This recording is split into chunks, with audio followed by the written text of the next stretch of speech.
Yes, absolutely. Você avisa, Yuri? Português está no ar, tá? Oi, gente. Então, bem-vindos, bem-vindas. É um prazer enorme estar aqui hoje para o lançamento, finalmente, da tradução em português para o português, né, desse livro, que é uma referência para a gente, mas que, obviamente, enquanto ele não tivesse traduzido em português, não poderia ser uma referência na universidade, principalmente para os nossos alunos de graduação, né, que a gente sabe que ainda é complicado essas referências em inglês. Então, finalmente, a gente tem a tradução desse livro, que eu acho que é um livro essencial para a gente entender a história e a definição de neoliberalismo a partir de um movimento, como o trabalho, né, incrível, brilhante que o Quinn Slobodian fez sobre esse tema. Aqui no Brasil, a gente tem, volta e meia, volta esse debate sobre se realmente existe algo que mereça ser chamado de neoliberalismo, né? Muitas vezes os próprios liberais acham que não tem lugar essa designação, que isso é uma invenção da esquerda, ou seja, é uma invenção dos críticos do neoliberalismo, chamar de neoliberalismo. O que existe, na verdade, é o liberalismo. A gente sabe que o liberalismo ele vem tendo um renascimento nos últimos tempos e, portanto, essa é uma acusação frequente que se faz a todo esse campo crítico ao neoliberalismo, a de que, de fato, isso não existiria, seria uma invenção. Então, diante disso, eu acho que o trabalho do Quinn Slobodian é excepcional, é super importante, inclusive politicamente, porque ele nos ajuda a definir precisamente o que é isso e mostra, né, eu pelo menos entendo assim a conclusão, mas aí vou deixar daqui a pouco com ele, que existe sim, existiu inclusive um movimento que se auto-reivindicava neoliberal. Né? Então, vai ser super importante estar aqui com o Quinn Slobodian para falar sobre esse tema.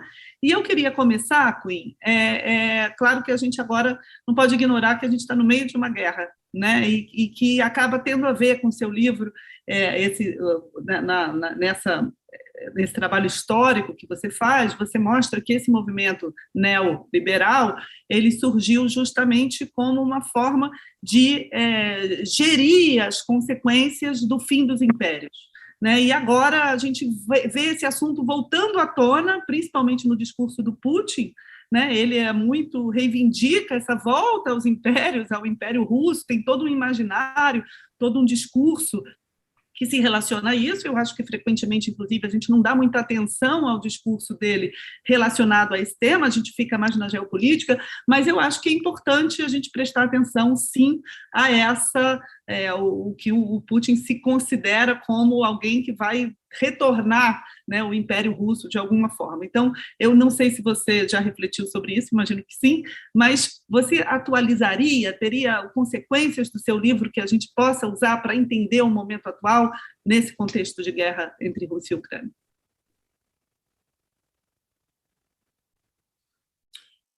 Sure, yeah. First of all, thank you to Tatiana and Rafael and the translators and everybody for making this happen. I really hope to be able to meet you all in person one day. So maybe I'll say, for those people who haven't read the book, maybe I'll just say a word or two about the way that I'm approaching it in the book that makes it somewhat different from other works on neoliberalism. I think that the problem with the category of neoliberalism is it has indeed been used in many different ways, in ways that are not always working well together. They can be sometimes almost contradictory. So I think for people who have heard the word but not necessarily engaged with the scholarship, it's worth sort of spending just a moment here by saying how I think it has been used and then how I am using it in the book. The one way I think it gets used is to describe a kind of a period of world history. So often people say that the neoliberal era began at some point in the 1970s, usually with the breakdown of the Bretton Woods system, the opening up of global capital markets, the move to floating exchange rates, the rise of finance, the decline of manufacturing in the global north, the rise of outsourcing and offshoring in the global south. So this is a way of saying, there was a period in world history, which we can call neoliberal. And then people ask themselves, are we still in this period of world history, or is it ending? And they ask themselves, was it over in 2008? Was it over in 2016? So it's a way of describing a kind of a global condition. The other way I think it gets described is as a kind of a form of self-understanding. So people see themselves as kind of commodities in the marketplace that need to be branded, and their value needs to be raised. They need to advertise themselves. This idea of human capital is central to another different definition, I think, of neoliberalism. So people then use the term neoliberal quite freely, everything from Uber to, using websites to Facebook becomes a part of neoliberal self-making or self-creation. And that's, a way of understanding neoliberalism that is has its benefits as well. But I think the way that I'm using it in my book, and the way that I find it most helpful to use it, is to describe basically a kind of intellectual movement, the same way you would describe an intellectual movement like anarchism or communism or conservatism. There are major thinkers, there are important books, there are important debates that happen inside that movement. It isn't completely unified. It doesn't speak with one voice. And to do this, I reduce the amount of things that I'm studying quite a bit. So instead of trying to understand the whole world or understand everything about our relationship to the marketplace, I look at a group of thinkers who, beginning indeed, as Tatiana suggested, beginning in the 1930s, they use this term themselves, neoliberalism, to describe what their own ideology was. And what they were using this term to describe was a kind of something that was neither pure laissez-faire liberalism, nor was it social democracy or statism. It was a way of rethinking the role of the state to protect the market in a time of expanding democracy, and eventually in a time, as Tatiana just suggested, of dissolving empires.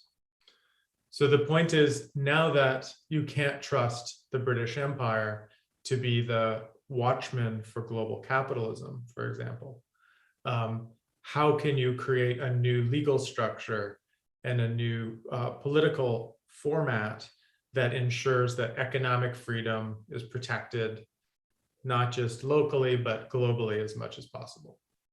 So one of the things that I focus on in my book, the reason why it's called Globalists, despite the fact that, for some people that is a red flag for conspiracy theories or something. In my case, I'm using it in a quite narrow way that international relations uses it, which is to say, it's people who look at the political problems always at a global scale. So it's not that they control the world, it's that they think about politics globally. The current war, the current horrible war happening in the Ukraine is actually a very appropriate place to kind of revisit some of the themes of my book. Why? Because the neoliberals saw the number one political threat as the segmentation of the world economy. So what they were very frightened of was that people would think of territory as ownership. So the idea that nations would claim all of the resources within borders and see that as something in a zero-sum relationship to the territory and the products owned by another nation. So the whole point of liberalism is to separate out the world of property and goods from the world of governments and sovereignty, to make it possible for goods to travel globally, for money to travel globally. What we're seeing now is, in fact, what they were worried about in the 1930s, which is the move to some version of autarky or self-sufficiency, the disengagement of formerly interconnected economies through these very policies of sanctions, blockade, bans on imports and exports. It's a very painful fact for me that, from 2016 with the election of Donald Trump and the victory of Brexit, Bolsonaro in a different sense, people were talking about the return of the 1930s. And I spent literally the last 5 years saying that that was an incorrect way to understand politics, because Trump was happy to remain part of the global economy. The Brexit champions actually wanted to be more part of the global economy. Bolsonaro says Brazil was open for business. He was trying to bring in foreign investment as much as possible. Now, I have to say, what we're seeing with Putin is something that is indeed more like the 1930s and is a kind of break with the very world that neoliberals were hoping to help construct. As you say, Tatiana, it's a kind of a return to a kind of a land-based territorial empire understanding, in which there is a central power, Moscow, and what Putin hopes will be a subordinate kind of client state of Ukraine, similar to the subordinate state of Belarusia.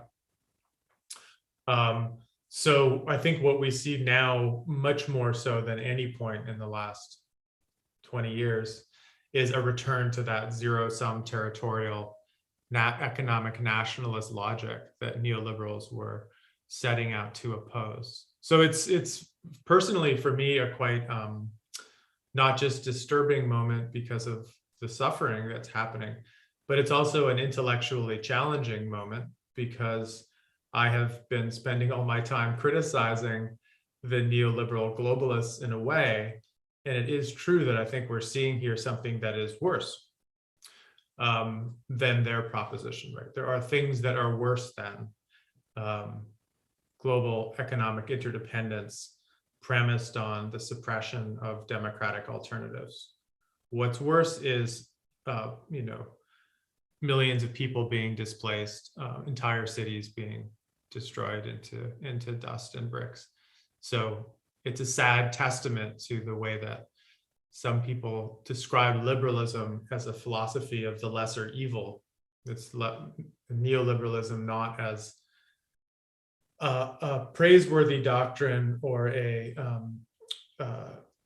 kind of a doctrine of ennoblement or lifting up the human spirit, but neoliberalism as a way to prevent us from doing the worst to ourselves as humans. And this is actually the way that Friedrich Hayek, one of the people I write about a lot, describes neoliberalism as a kind of a pessimistic doctrine, which is not overly optimistic about human nature. It sees human nature as basically greedy, selfish, willing to exploit others for personal gain. So the challenge for them then of neoliberalism is to create a structure where that greed and that avarice and that jealousy gets turned into at least a functioning system. And what we see when war breaks out directly is those forms of hatred and greed are not being contained within institutions. So I'm sorry if that was a rambling answer, but it's definitely part of an ongoing process for me thinking about the stakes of the things that we study. Claro, imagino que isso ainda esteja em processo, né? Difícil de entender esse momento. Desenvolvendo um pouquinho mais as questões que você aborda no livro, eu queria que você falasse também sobre essa...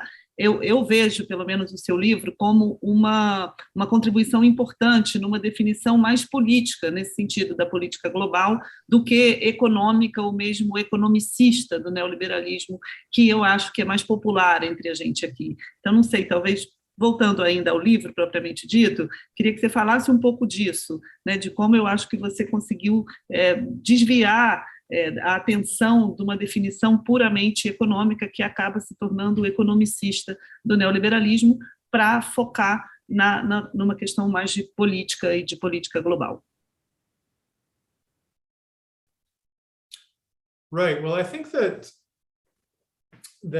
one of the things that the neoliberal intellectuals really emphasize is what they call the kind of meta-economic conditions necessary for capitalism.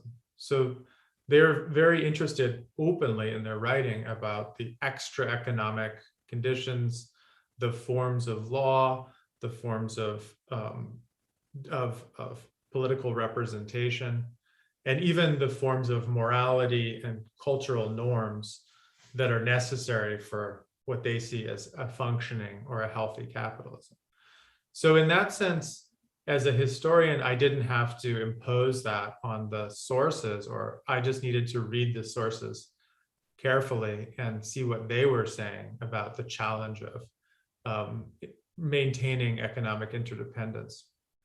One of the things that made them organize in the 1930s was the feeling that there had not been enough institutional control of the potentially damaging consequences of laissez-faire capitalism. They consider the fact that the 1930s, when they got together, was directly after the Great Depression, directly after the crash of the New York Stock Exchange in 1929. And it was precisely a time when it seemed that ungoverned capitalism would actually end up kind of creating its own gravediggers, to use the term from Marx. So in that sense, I was worried when I started to do this project that my own lack of expertise as an economist — I'm not an economist, nor am I even an economic historian — I assumed this would be more of a problem. That when I went to look at the minutes of the conferences they had and the books that they wrote, I assumed that I would be seeing economic arguments and would have to approach them with sort of economic reasoning. But in fact, that wasn't the case. If you look at the meetings of the Montpellier Society, the works of Friedrich Hayek, even the works of Ludwig von Mises, there's very little of what we would call kind of what the kind of economics you would learn in a classroom today, right? There's often a kind of avoidance of statistical arguments, an avoidance of mathematical arguments, an avoidance of formal modeling of what the economy is. And that is not a coincidence. The reason for that, and this is something I've written about a bit in the book and more elsewhere, is that the very tools of macroeconomics that you learn in the undergraduate class were actually devised by people who were more sympathetic towards leftist politics, further left on the spectrum in the 1930s. The idea of having an overview of the economy, being able to measure national income, being able to figure out forms of state intervention or state spending, to plan for changes in the economic climate. These were all techniques that were more associated with social democracy than they were with the neoliberal movement per se. So people like Hayek were actually deeply skeptical of the use of statistics. They were deeply skeptical of something like GDP even as a measurement of economic health, because they thought that these were all, in fact, tools for the planners to overrule individual freedom. So this is one of the paradoxes or the surprises of the intellectual history of neoliberalism, is that actual neoliberals are not particularly economistic. They are not obsessed only with something in the pure space of the market. In fact, they're most interested in what I describe in the book as the encasement of the market. So how do you create institutional legal conditions that create a framework within which people can have free exchange and free interactions. So one of the benefits, one can say, of the neoliberal intervention is they have actually helped to draw attention back to the political side of political economy. And this is true in the United States, for example, where the study of political economy as such used to be quite strong and now is almost non-existent. So there's only 1 or 2 programs left in the United States that teach political economy as opposed to economics. But it's notable that the places where you see new political economy programs appearing tend to be funded by neoliberal funders. So most specifically, Charles Koch Foundation will give money regularly for things called, an Institute for Political Economy. The history of political economy center at Duke University, for example, is funded by the Charles Koch Foundation.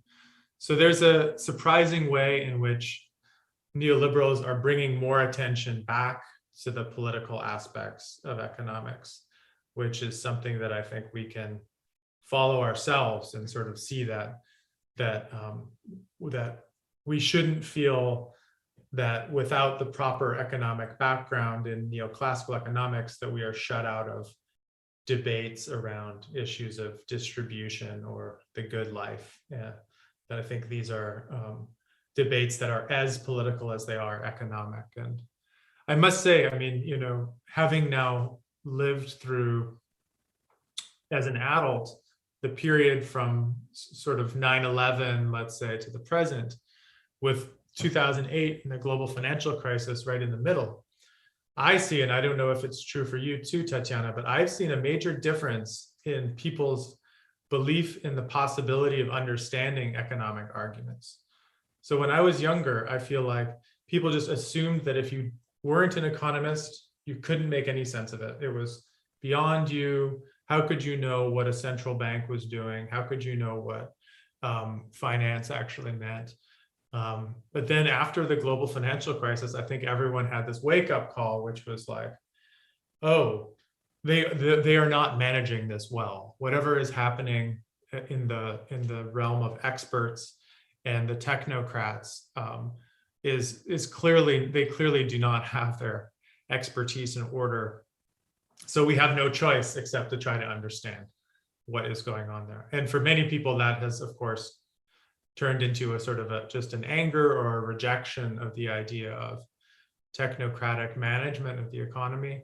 But I think for another group of people, for example, in the United States around the Occupy movement, sort of started thinking about relationships of credit and debt, and student loans, and so on, money creation. These have all become now ways of demystifying economic topics and bringing them back into the realm of the political, which I think is overall a very positive development. Sim, eu vejo isso também. Agora, é interessante porque eu acho que também de lá para cá houve uma desmistificação dessa possibilidade das leis econômicas serem ditadas pelos experts, né, que se tornou como você disse, né, ao contrário do movimento neoliberal, que se voltava mais para as questões políticas, eu acho que de lá para cá houve essa mistificação da matemática, da estatística e de modos técnicos, supostamente técnicos, de descrever as leis econômicas que tomaram o campo neoliberal e se tornaram, inclusive, uma característica marcante do campo neoliberal que talvez tenha se dissolvido depois da crise de 2008. Toda essa ideia, aquela declaração famosa do Alan Greenspan, né, que em quem você vai votar nas próximas eleições, perguntam para ele e ele diz, não importa. né?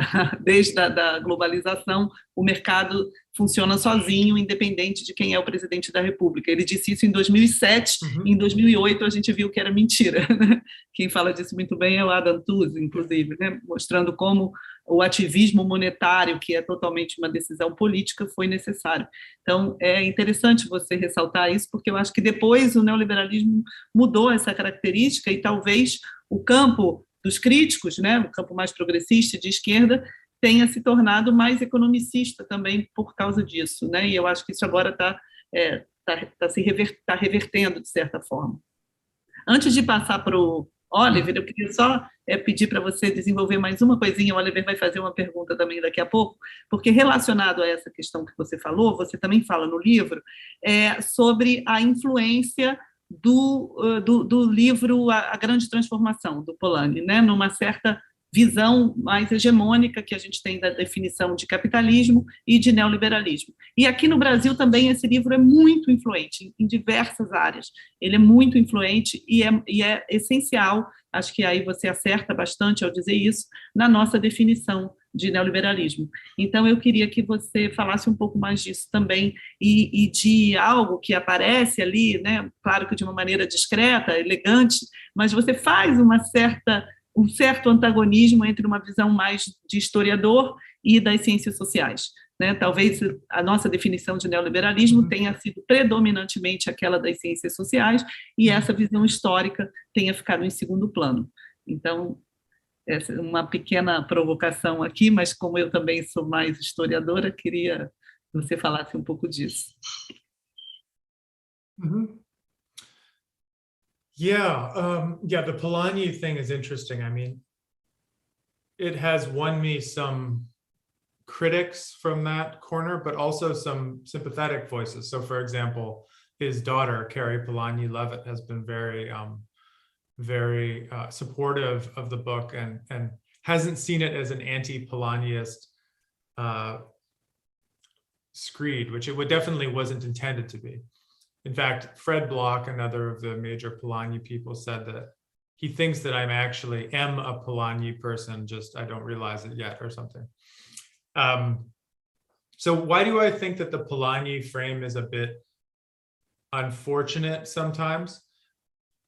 So I think, Polanyi is more complicated than he seems, right? I think that, and what he's saying, and you know this, but just for anyone who maybe is not as familiar with the argument, is that the 19th century undertook this process where the economy and politics were sort of artificially separated from each other, and the market was understood as operating somehow beyond states or somehow beyond the power of political control.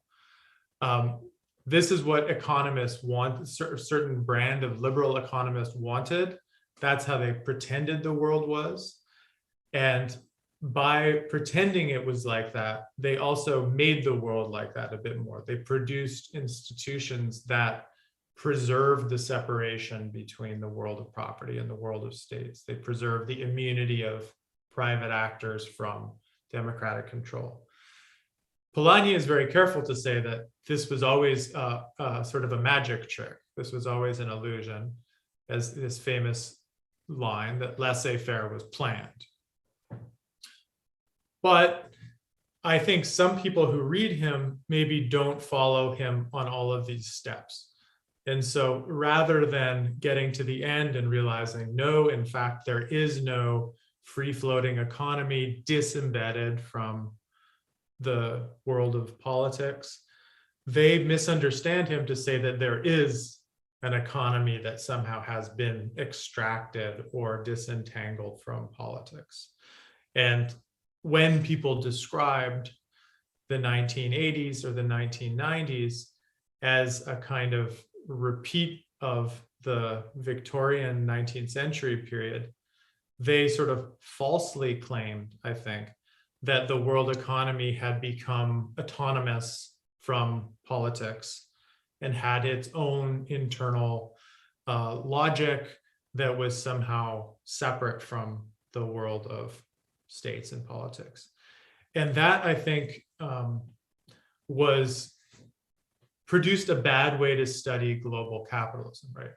Because it suggested that the separation was real, when Polanyi's whole message to us is that the separation was never real. And in fact, we need to study all the ways that states make global economics possible. They allow for capital flight to happen through the way they write their laws. They allow for, hyper competition to happen through the way they empower corporations legally. So in that sense, my perspective comes much closer now to Katerina Pistor's work on the Code of Capital, which I hope has been translated into Portuguese or will be soon.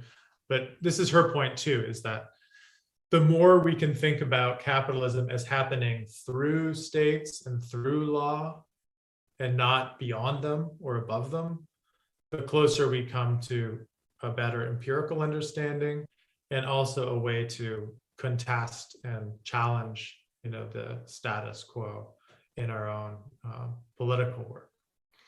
So that is the way that I sort of see that. I think that I wanted to mention one more thing after you said the thing about 08. I think the money question is especially important. So this is something that I feel like is even more recent. But if you speak to young, bright undergraduates now, they're all interested in cryptocurrency. They're all interested in NFTs. They're all interested in, meme stocks and Robinhood style retail trading, a lot of which to me are troubling developments. But on the other hand, it shows this is the end point, I think, of a kind of a trickling down of economic, if not literacy, then awareness of some kind. An idea that money is not just something that happens way over there. Markets are not something that happens way over there. There is a kind of a possibility to change these things at the smallest level. I think the motivations that people have for getting involved are often not great, just the desire to get rich quick and screw over the next person.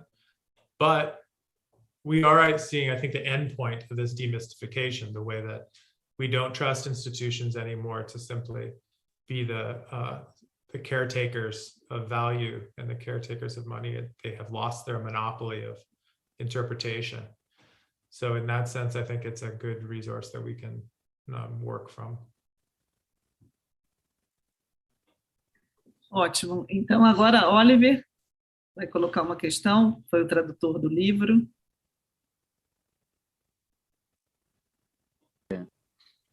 Bom dia, Tatiana, bom dia, Quinn, e para quem está nos assistindo aí pelo canal do Fórum. De fato, o desafio maior dessa tradução foi trazer uma visão que não fosse tão afetada pela forma como os demais textos que o livro usa como referências, né, os textos dos neoliberais, que aqui no Brasil são traduzidos pelos próprios institutos, né, vinculados ao neoliberalismo, milênio e tal, essas referências que o Quinn vai buscar, obviamente os originais, para nós chegam com uma outra pegada, né, com outro interesse, justamente porque passa por essa ideia de que eles precisam divulgar a sua obra, então vão divulgar da maneira que acham mais interessante, né? E o desafio foi justamente fazer uma tradução que eu não vou dizer isenta, né? Porque não existe isenção, mas que tentasse evitar passar pelo perigo de buscar uma versão brasileira que não fosse neoliberal por si, sabe? Então, me parece que para os estudos de história e da sociologia a respeito dessas áreas aqui para nós brasileiros, é muito cheio acontecem muitas interpretações diversas, né, especialmente, né, das categorizações do que é o neoliberalismo. Então, me parece que a ideia de colocar essas personagens, né, o Hayek e o grupo que o Quinn aponta ali como protagonistas de um processo político, não é visto aqui por nós, majoritariamente, como uma questão, né? Ele mesmo coloca isso no livro, que, né, os estudiosos apontam como figuras, como figurantes, né, essas pessoas, e eles tiveram, de fato, como mostra bem o livro, um papel muito relevante na configuração de instituições que vão trazer esse encasement, né, que ele usa, que eu traduzi como encapsulamento, pensando numa metáfora farmacêutica, né? Então, o que eu queria perguntar para o Quinn é isso, né? Esse encasement, ele busca em que aspecto, né? A ideia de encasement como uma não separação, mas uma proteção dos mercados em relação ao mundo político, né? Sure. Yeah, thank you, Oliver. It's always interesting to meet translators because I think no one reads one's work more closely than a translator. You know, no one reads every sentence. You read every sentence. You read every word. So what you mentioned is interesting. I'm glad you brought it up because it gives me a chance to mention the way that my approach interacts with the world of libertarian think tanks in particular. Because there's a way that, even though I'm obviously a critic of neoliberalism, there's a way that this narrowing of the definition that I am using down to a fairly small number of intellectuals makes my definition of neoliberalism much more acceptable to these actual libertarians than other definitions of neoliberalism. The reason why I know that is, to my great surprise, when I published the book, a lot of neoliberals and libertarians actually liked it. Why? Because I wasn't just throwing around the word neoliberal. I was saying, this is what Rupke said, this is what Mises said, this is what, you know, Machlup said in 1941, whatever. So one of the ways that the libertarian think tank world has been very effective in fighting what they call the war of ideas is by making all of these texts available in many languages. Click of a button, PDF, you have them on your computer. They have these Ludwig von Mises Institutes specifically are all over the world, translating what they see as the great works of their leaders. And they have not always been effective in spreading their message, but in some cases they have been very effective. In the 1990s, they were very effective in Eastern Europe as creating a kind of vanguard of radical libertarianism, especially in places like Poland, but also the Baltic countries of Estonia and Latvia, Lithuania, very effective in Romania. But the biggest success beyond anything else is in Brazil, of course.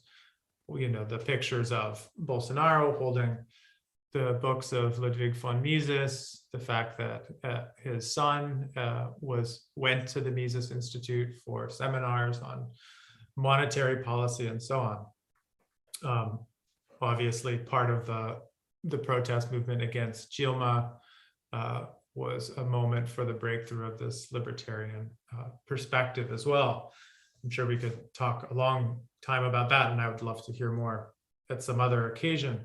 But there's an interesting way that this textual approach actually makes my approach more acceptable, or it provides a common basis of debate for people who themselves see themselves as part of that tradition. The place where it gets more tricky is the movement from the ideas to the institutions. So your question, Oliver, was about examples of this encasement. And The examples I use in the book are related to the European integration process. So the way that the Treaty of Rome in 1957 created, for example, something called the European Court of Justice, that in the short term, perceptive neoliberals saw could be a very effective way of promoting economic competition between the member states. So it was a way over time of prohibiting state subsidies for state-owned industries, for protecting national goods or national markets. You had to open them up to competition. This is one example of a kind of a novel institution created to encourage economic competition against other goals. Another example I use in the book is international investment law. So the way that it's become standard now for countries to sign treaties that say, if you change your law as a country in a way that affects the profits of an investor, then the country needs to pay the investor back for the lost profits. So this is an extraordinary, breach of the public-private divide, so that states now become liable to corporations. This is it's called ISDS in the English acronym. Become controversial, obviously, over the years. Another example that I talk about in the book is the World Trade Organization itself, right? Which in the 1990s was celebrated as the sort of crowning institution of this new interconnected world economy. And almost from the beginning was running into problems, not just the demonstrations in the streets in Seattle and elsewhere, but also quite quickly, the powerful countries felt like they weren't getting out of the WTO what they hoped they would. So they worried that first India and then China was still getting exceptions and sort of figuring out ways to get around the constraints of the WTO. But it was very much an attempt at encasement at a kind of a global level, how to protect capital rights from state intervention, how to ensure especially things like intellectual property rights, more intangible rights from being infringed on, with enforcement that would go beyond the border, so into countries, to make sure that there wasn't, piracy and imitation happening. So those were, there's other examples mentioned in the book, but I think, if you're wondering if someone is wondering what I'm talking about when I say that, it's these kind of things: supranational institutions, forms of international economic law that seek to go through or over sovereign borders and to help shape the activity of people within independent countries. By the way, that's a project that is not doing particularly well at the moment, let's say. I think that this vision of kind of economic multilateralism was indeed affected by the 2016 rupture of Brexit and Trump. And the WTO, with which I end my book, is effectively not functioning at the moment because they don't have enough judges to pass judgments. And the Americans still have not allowed the appointment of new judges. So the consensus on encasement at a global level, I think, is at a very low point, actually. And it's almost to the point of, there's an expression in English, I'm sure it's not in Portuguese, but flogging a dead horse, beating a dead horse, which is like, it's already dead. You don't need to be, it's cool. There's no more economic globalism. There's very little of it. So I think that in that sense, the book is an artifact of a slightly past moment. And I think it is necessary to sort of say, how is capitalism evolving or mutating beyond that vision of globalism, which right now is suffering, A gente tem a mesma expressão aqui, bater em cachorro morto. Olivir, satisfeito? Vou fazer mais uma pergunta, então. Depois eu vou pegar também algumas perguntas que estão surgindo aqui no chat da transmissão, mas eu queria mais uma pergunta também ainda com esse objetivo de desenvolver mais o aspecto histórico, que eu também me interesso particularmente por esse período do pós-guerra, que eu acho que os chamados 30 gloriosos, né? Porque talvez a gente viva uma certa nostalgia desse período no campo progressista e na esquerda, diante da fragilização, né, evidente do período neoliberal, das instituições globais, como você acaba de falar. É uma tendência muito forte, eu acho, na esquerda ter uma certa nostalgia do pós-guerra, que eu, né, particularmente, acho uma nostalgia meio impossível, né, meio ilusória diante dos limites dados de reproduzir aquele modelo, principalmente com a crise climática.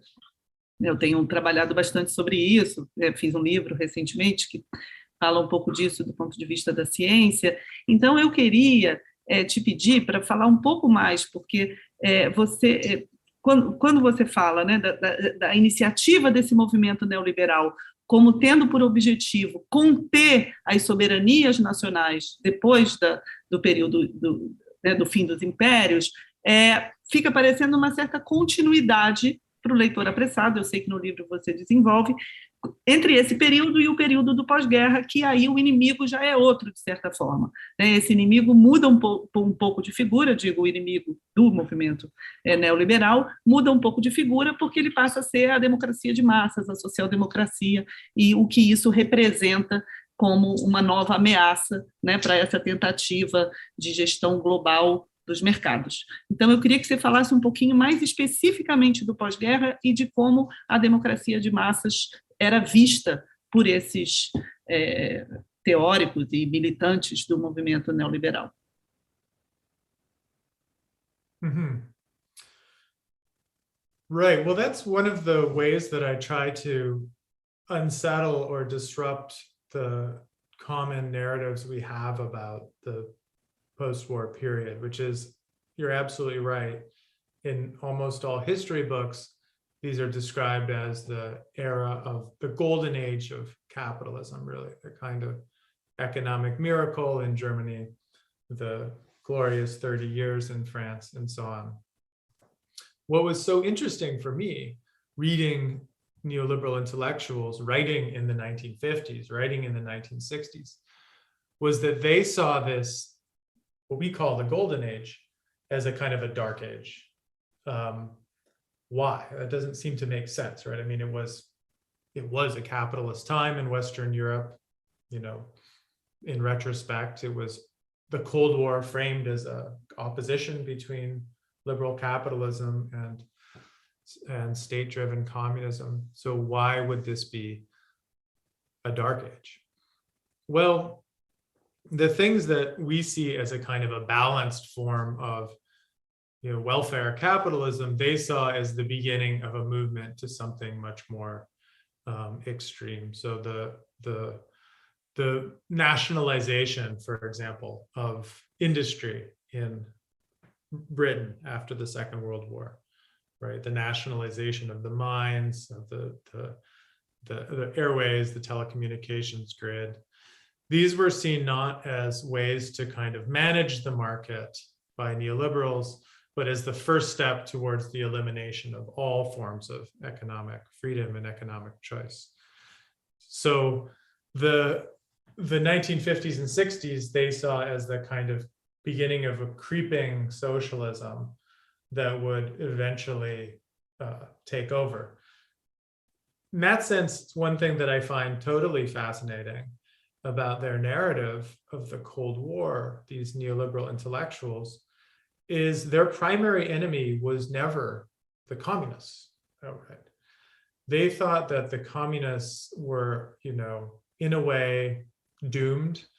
They had already lost the argument years before, decades before. The real enemy was the much more clever hybrid forms of socialism and capitalism that we could see in the labor government after 1945, or the French model of planning in the 1950s and 60s with the relatively strong unions in West Germany. These were all the face of the kind of the new threat. So the first attack, in a way, that happens in the 1970s is a two-front attack, and neither of those fronts is the communist bloc. The two fronts for neoliberals intellectually, and then also in their advocacy in think tanks and their influence of politicians, is first, there's a domestic enemy. The domestic enemy is, again, not the communists, but the trade unions and the social democratic parties. And then there is an external enemy, and the external enemy is not the Soviet Union. The external enemy is actually the countries of Latin America, Asia, and Africa, which by the 1970s, they saw as threatening to kind of be the vanguard of another hybrid form of socialism that would disrupt the workings of the world economy. And this is not such a far-fetched idea, even though it's not something we think about that much these days. But the oil shock in the 1973-74 was enormously disruptive to the world economy. The decision by the Arab oil-producing countries to stop shipping oil to countries that supported Israel meant that suddenly there was agency in a part of the world that had previously just been seen as the subjects of imperial intervention and post-colonial management. The idea that the countries of the global south could do something themselves that could disrupt the behavior of capitalist nations was a real shock. So the other front for the neoliberals and then the conservatives of the Ronald Reagan government, the Thatcher government, was to figure out how to kind of roll back and contain the demands for a more redistributive world, a more equal world coming from the global south. And so that was, for me, important as a kind of a different narrative of the 20th century. I find that the standard narrative of the 20th century from a place like the United States anyway, of, two world wars, then the Cold War ends in 1989, and then neoliberalism takes off. Not very helpful, actually. I think that if you see the way that I talk about it is, well, the first rupture was really the 1930s, when capitalism was really rethought from the ground up from many different political perspectives, from a fascist perspective, communist perspective, and neoliberal perspective. And then in the 1970s, after decolonization was over and the global south kind of flexed its muscles and proposed a different kind of world order. And then that had to be rolled back. Those are the two things that needed to happen to get us to a kind of a neoliberal moment. And I find that as a framework for understanding the 20th century more illuminating than thinking of it as just a geopolitical standoff between two camps, of the Soviet camp and the US camp. E com isso, talvez a gente também precise falar mais do papel do Chile, então, né, que foi um laboratório para essas políticas e que é muito paradigmático realmente na história do neoliberalismo. A partir dessa narrativa que você fez, a gente entende melhor por que o Chile foi tão importante, né, na instalação das políticas neoliberais, certo? Absolutely, absolutely. I think that historians have talked a fair amount about Pinochet, but it continues to be an important touchstone. For example, just yesterday, I was talking to another group of people, economists actually, and someone said again that, that Trump and Brexit was really a kind of a throwback to the 1930s because it was a kind of authoritarianism, also interested in free market capitalism. And it seems to me that if you go from 2016 to the 1930s, you skipped over a much better comparison, which is the authoritarian capitalism of Pinochet as a kind of counter-revolutionary, specifically anti-social democratic model of practicing domestic austerity while still remaining open to global investment. And that is actually much more like this alternative globalization of the right that we've seen in the last few years than anything all the way back in the 1930s. So yeah, I think you're right. And I have been faulted in the book for not talking about Pinochet, which I think is fair, but I think, as Olivir mentioned, one of the problems with the book for a reader is that I wasn't ever thinking that anyone except 5 academics would read it. So I was having a very much an inside conversation with people who've been studying neoliberalism, all of whom have indeed spent a good amount of time talking about certain things and not about others. And so I was kind of like on Pinochet, see books 1, 2, 3, instead of giving the full sort of narrative myself. So there is some kind of, I think there might be an experience reading the book of walking into a conversation midway or something, which can probably be disorienting for both a translator and a reader. But I completely agree with you that that's an important paradigm for that 70s turning point. Sim. Bom, vou fazer um comentário rápido aqui sobre essa sua resposta, porque eu acho que, na verdade, as duas coisas vão juntas, né? Porque essa narrativa da guerra, ela também, eu penso muito num livro que foi traduzido há pouco tempo aqui no Brasil, chamado Guerra e Capital, do Maurício Lazarato e do Henrique INGLêS. E o que eles dizem nesse livro é que justamente nesses momentos em que o capitalismo conseguiu ser expansivo de alguma forma, inclusive a social-democracia depende disso, né? Depende de produção, industrialização e uma expansão da produção capitalista, foi só e somente por causa das guerras. Então, quer dizer, não é a narrativa das guerras, ela não é só factual, ela é causal, de certa forma, né? Então, eu acho que é interessante juntar as duas coisas, né? Com o que você também acabou de dizer. Bom, eu vou fazer uma última pergunta e vou passar para algumas perguntas aqui do chat. Que eu acho, Quinn, que esses movimentos neoliberais, né, e agora o papel desses teóricos, né, do Hayek, do Mises e do Instituto Mises, de todos esses panfletos que eles traduzem e formam pessoas aqui no Brasil, é muito forte.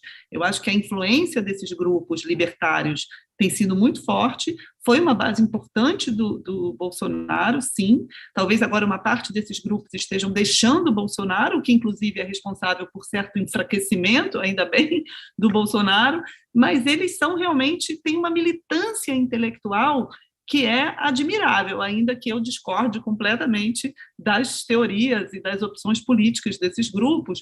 Eu acho que essa característica de realmente da guerra das ideias, como você falou, de uma militância intelectual baseada em textos, traduções, formas de tornar esses textos populares e acessíveis, é algo que talvez a gente tenha perdido a mão de como fazer isso no nosso campo, né? Progressista, da esquerda, etc. E eu queria saber um pouco, né, o que você pensa sobre isso, porque, inclusive, a questão dos globalistas, a gente brinca, né? Hoje eu postei o anúncio desse lançamento aqui e alguém fez um comentário. Nossa, esse livro chama Globalistas, parece coisa do Olavo de Carvalho. Sabe quem é Olavo de Carvalho, né? O nosso falecido aqui, filósofo da extrema-direita. Mas eu acho que quando essa extrema-direita fala do globalismo como um grande inimigo, eles agora estão falando muito da nova ordem mundial, né? Eles são a favor do Putin E, para eles, a nova ordem mundial é essa que inclui a OTAN, os Estados Unidos, a Europa e a esquerda mundial. E todo o campo progressista, inclusive no Brasil, inclui Lula, o PT, etc. Quando a gente vê tudo que eles colocam no mesmo saco, a gente tende a achar, são os lunáticos, estão viajando, isso aí é maluquice, gente ignorante. Mas não é bem assim. Eu acho que tem uma coerência nesse pensamento. E que muitas vezes a gente não leva a sério, a gente não vê, né, não lida com essa coerência, e inclusive seria importante para a gente, eu acho, para a gente criar um campo, né, contra esse, com uma coerência que consiga dissolver a força intelectual que esse movimento, eu acho que ainda tem. Então, queria saber sua opinião também sobre isso. Yeah, no, wow, a lot there. I feel like every time I speak to Brazilian intellectuals and academics, I feel like I can understand what's going on there. I feel like I have so much to say about what's happening there and have so much to learn as well, because I think that it is the kind of vanguard of a certain kind of this new form of effective hyper-libertarianism. I think that what they've done in Brazil clearly is they've made use effectively of social media, which no one else has yet, right? I mean, the use of YouTube, the use of Facebook, the use of, no doubt, Telegram, Twitter, and so on. This is really the secret of the success, right? There's a few effective personalities, YouTube figures who are good at channeling this language, and they can go on rants and they can, make people, they can do propaganda, but also do some level of kind of an analysis with a coherent worldview, as you said. So I want to say something about where that anti-globalist libertarianism came from.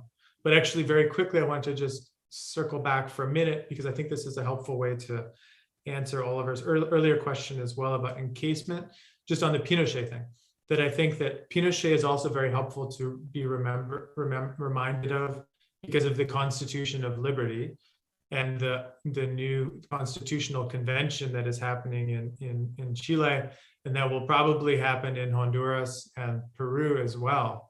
Right? I think that these are wonderful examples of sort of the power of democracy to push back against neoliberal encasement, because we know that the law is what protects capitalism in a certain way, but the law can also be changed to protect other forms of politics. So I wanted to just put that out there as maybe a sign of hope for political change. But much of what I'm writing about recently is trying to explain this very reversal that you are mentioning, Tatiana. So in broad strokes, I think what you can say is that the neoliberal and libertarian movement was very skeptical of nations for a very long time. So from the 1930s up into the 1990s, for the most part, they saw nations as things that would tend to be taken over by leftists and progressives. And what you needed was a way to kind of constrain national sovereignty. This is the story of my book, right? So what do? You write constitutions of liberty, you join supranational agreements, whether it's the European Community or things like the IMF, International Investment Law. These are all ways of kind of going around national sovereignty and putting national sovereignty in chains at some level. What happened with the 1990s moment, though, is that with deepening integration in Europe, the turn of the European Union towards, at least verbally, more issues of social redistribution, especially issues of environmental protection, issues of protecting the rights of minorities, women's rights being equalized in the marketplace and the workplace. Then the kind of the way that new labor in the late 1990s seemed like a moment where suddenly the socialists were back, Clinton was back, Schroeder was back, Blair was back, and they had now become the kind of the voice that was leading at an international level. These were taken as signs by the neoliberal and libertarian movement in the narrow sense, that that the globalist move had been co-opted by the left, basically. That it was no longer a protection of capitalism to scale up. That in fact, these international institutions were now like a Trojan horse for socialism, and were now actually the worst enemy. So it's the creation of the euro is a very important turning point here too, which is of course where something like the Alternative for Germany party starts, is in opposition to the euro in a narrow monetary sense. And it's where the Brexit party starts too, is in opposition to the possibility of Britain joining the European Monetary Union. And the further you go down towards the more anarcho-capitalist side of the libertarian movement, then the paranoia or the fear gets ramped up even more. So what happens, I think, is you get in distinction or contrast to what I describe in the book, which is a general movement towards scaling up and above the nation. After the 1990s, you see a reverse, where there's ever more interest in decentralization, small scale. The Mises Institute people in Brazil, if you look back at what they were writing before Bolsonaro, it was a lot about secession, right? It was about breaking up this unitary state of Brazil into different regions.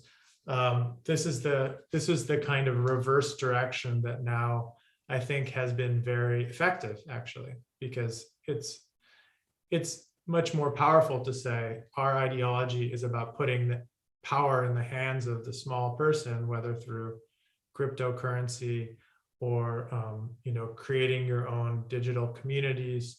That's a much more powerful message than to say, we don't believe in democracy, you need to sort of hand off all of your sovereignty to international investment law, right? I mean, that doesn't work in an age of social media in the same way. So I think this decentralism, which is really what my current book that I'm finishing is about this movement in the other direction, not up, but down and then out, and how that has become, I agree with you, it is a coherent and in some ways compelling philosophy. And it clearly is an effective mobilization tool.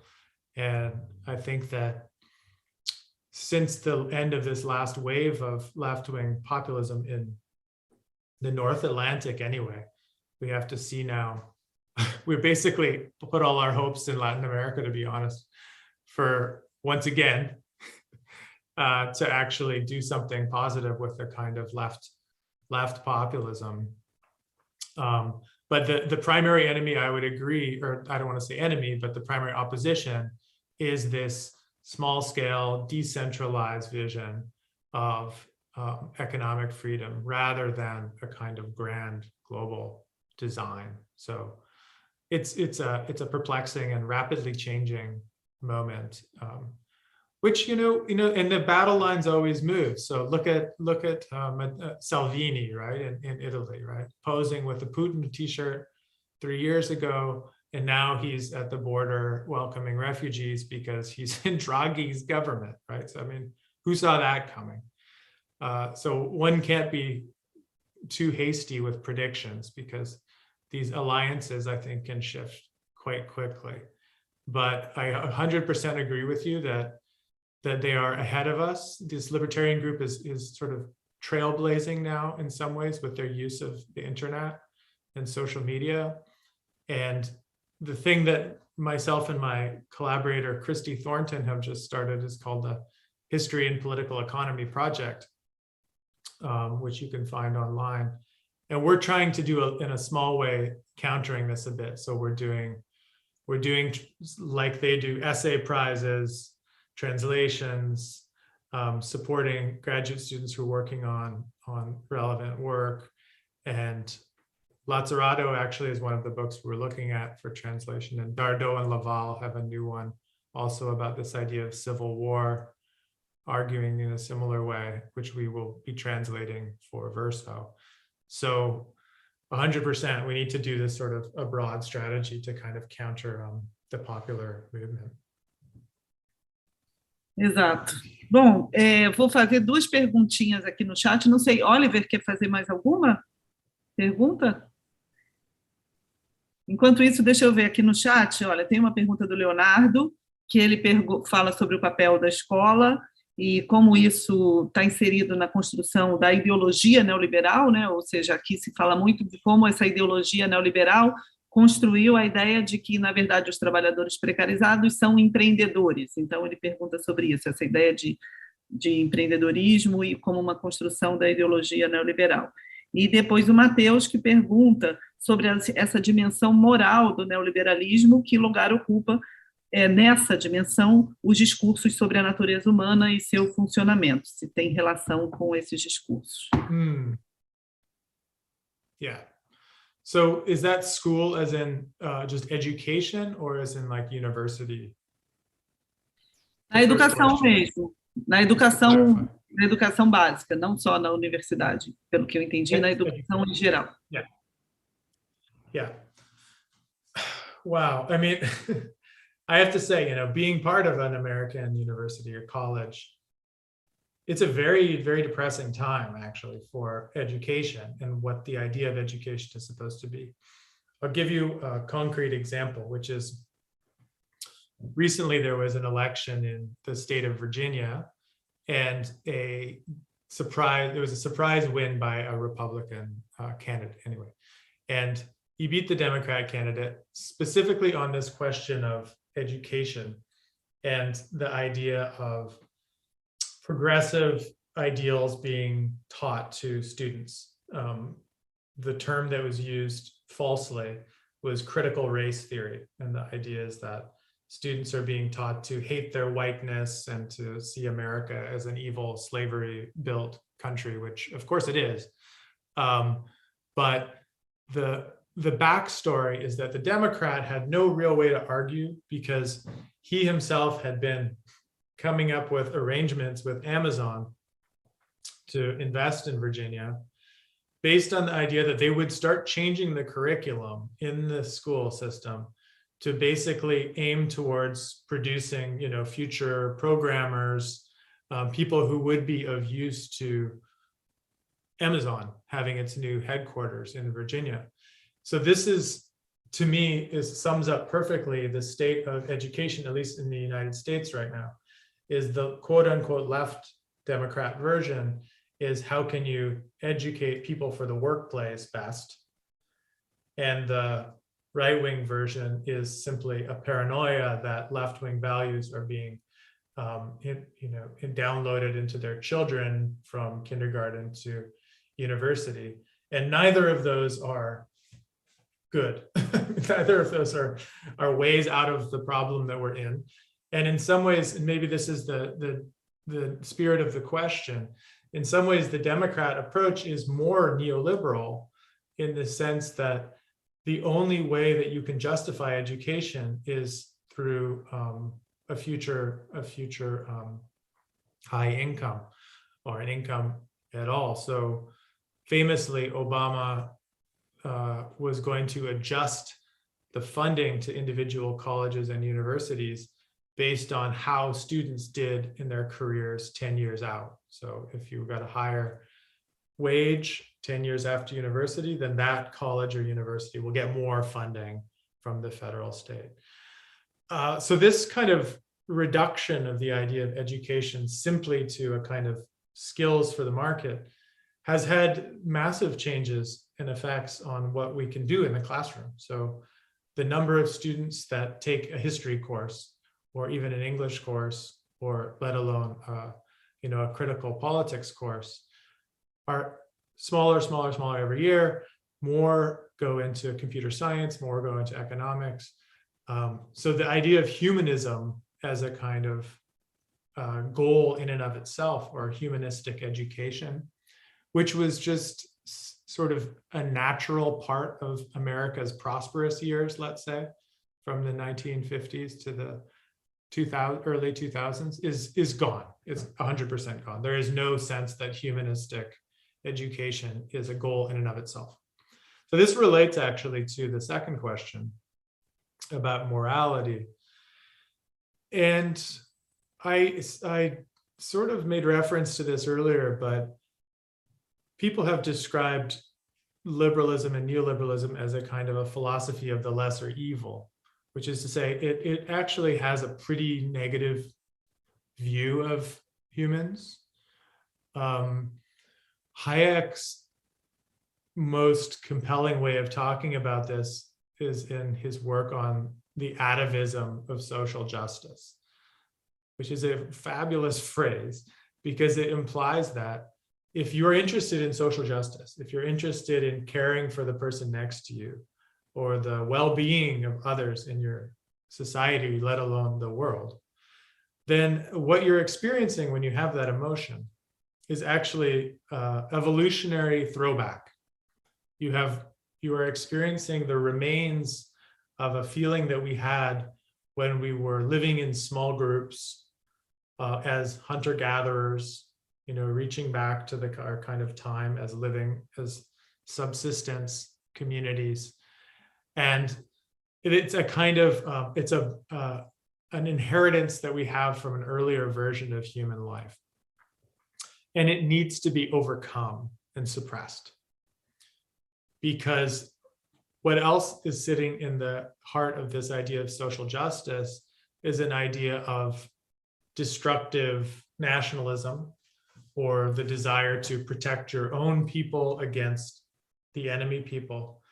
And liberalism, according to Hayek, is about kind of suppressing all of those instincts and treating people objectively simply as, containers of goods or services that you might need. And it doesn't matter if they live next door or they live on the other side of the world. If they can make the product better, if they can perform the service better, then you work with them. You have no loyalty to nation, no loyalty to community. And that actually is Hayek's idea of a normative best case outcome. However, he realizes that that's difficult. And he recognizes that, or he believes that different cultures have different capacities for this kind of thinking. And this is actually how we can explain the embrace of racism by many of the people in this hard right libertarian movement. Because you would think that the good thing about libertarianism is that it would say, well, we're all at least homo economicus. We can all be capitalist actors at a basic level. But in fact, the intellectual tradition of neoliberalism and libertarianism says something different, which is that all humans are not equal. In fact, they're definitely not equal. And all cultures and races are not equal either. Some cultures have the capacity to plan for the future, have the capacity to think rationally about the use of resources, and others do not. And they have elaborate explanations about why that's true, all based on pseudoscience. But what this produces then is kind of simultaneously a kind of belief in the universal quality of human nature. We are all basically selfish at heart, but the universal community of humans is broken up into self-contained communities, which are more and less able to participate in this world of universal exchange. So that, I think, that is the morality at the heart of the work of someone like Hayek. The idea that there would be a calling to self-sacrifice or humanitarianism or service for its own sake for others is categorically denied. I mean, it's simply a category error that cannot exist. Anyone who claims to be doing something for someone else is actually pursuing their own agenda by another means. So the liberals and progressives who say they care for people on the other side of the world, they just want power. They just want to be able to control the dispersal of development aid or to control, which country gets bombed, right? So this is the idea that all gestures of compassion are just bids for power disguised.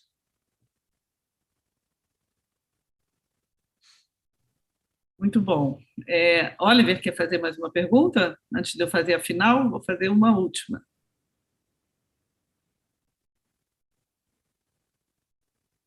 Não? Sim. Então vai. Na verdade, eu quero, né, fazer estou querendo saber se teremos uma visita do Quinn aqui para nós em algum momento. Temos interesse. Com certeza, quando essa pandemia Thank you. finalmente I acabar. think I would like more. Sim, quando essa pandemia acabar de vez, já está convidado. Organizaremos algo aqui. Awesome. Bom, uma última pergunta, então, Quinn, é a seguinte: o neoliberalismo, afinal, acabou? Ou não para nunca de acabar? A quantidade de livros e textos que a gente tem falando disso, com esses nomes sugestivos, né? Esse pesadelo que não acaba nunca, as 9 vidas do neoliberalismo. Então, esse regime que parece que está sempre acabando e nunca acaba, né? Neoliberalismo zumbi, como diz a Wendy Brown, enfim, muitos nomes relativos à morte do neoliberalismo que, ao mesmo tempo, segue vivo.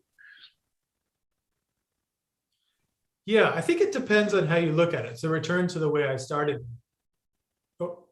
I think to return to the starting point of the talk, I said, we can think of neoliberalism as an era, a historical period of time, or we can think of it as a kind of set of ideas, and more like an ideology. If we think about it in terms of an era, then I think I'm feeling more now than I have ever before that it's not a continuity between, let's say, the fall of the Berlin Wall and the present. Too many assumptions have changed.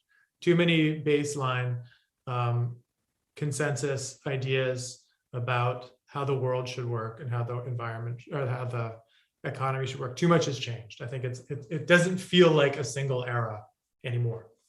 However, if you think about it as an intellectual movement or an ideology, then these don't really die per se, right? I mean, if we think of it like anarchism, well, anarchism had a moment in the 1930s in Spain, and there's not very many anarchists out there right now, but we wouldn't really say anarchism is dead. Anarchism is simply, it's a minority belief system that is shared by some subcultures. I think that that's what neoliberalism is right now, is it's becoming a kind of a minority ideology that exists in the kind of the fringes in its radical form of the kind we're talking about here with the millennium or whichever movement is happening in Brazil. And then also small parties that are holding the flame of the idea of a kind of depoliticized global economics. But for the most part, I think the tone is being set by a set of actors who see no problem in politics overcoming economic interdependence. And if there's one core of neoliberalism that we should hold on to, it's the idea that economic freedom is the most important freedom. Economic interdependence should overrule national sovereignty. Both of those questions right now, I think, are highly contested, and political expectations and political goals are overwhelming any kind of idea of the global economy as a natural force that exists beyond human control. I think that 1990s strong version of neoliberal ideology is right now hard to find. I won't say dead, but I'll say hard to find. Muito bom, Quinn. Eu acho que a gente pode ir terminando, então, né? Foi riquíssimo esse diálogo. Queria agradecer demais a sua presença virtual aqui, quem sabe ainda esse ano ou ano que vem, presença de fato, seria um prazer para a gente.